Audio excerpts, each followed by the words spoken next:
I definitely feel a little bit more comfortable speaking up and having a good dialogue, especially with the experience now. I definitely am still listening because, like I said, I'm fortunate I've been to the finals and stuff like that. We didn't win it, So I have a lot to learn from Kyrie and them, what they did in that run with 2016 when he won it, and being able to just have both be a listening ear, but also being able to give perspective on where I've been and what I've accomplished.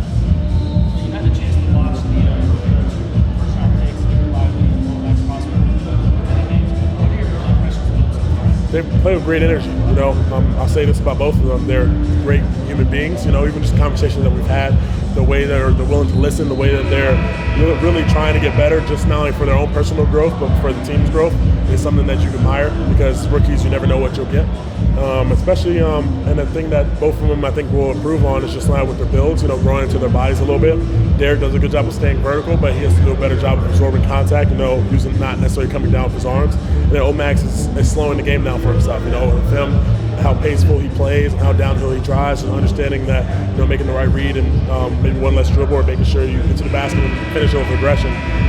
Understanding that will be the next development and growth for him. He's taking open shots and knocking them down. So you encourage both of those guys to continue to improve and work on their games. What were these past few weeks like for you, just kind of going through this process for the first time?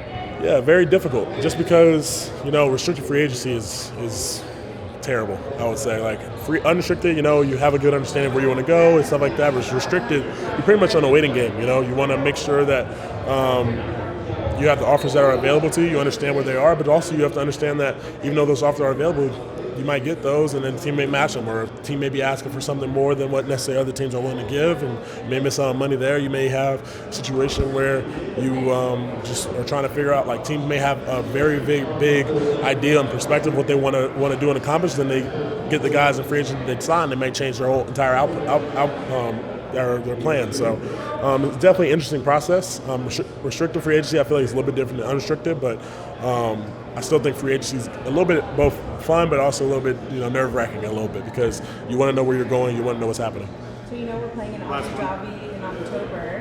Have you ever been, or are you excited? Like, what are you looking forward to about that? I'm stoked. Never been, so being able to go to Abu Dhabi is a blessing, just to be able to do that through the team and also be able to experience that with the guys and really have a foundational moment with the team and growing. And I'm super excited just because we get to compete out there and play high-level basketball in a new market and a new environment where I know they love basketball out there. So to be able to broadcast the game on a global scale is going to be really impressive. And then afterwards, hopefully, get to go to Madrid and hang out with Luka in his little not hometown, but his little old stomping grounds. And Madrid's one of my favorite cities where I have been. So I'm super excited.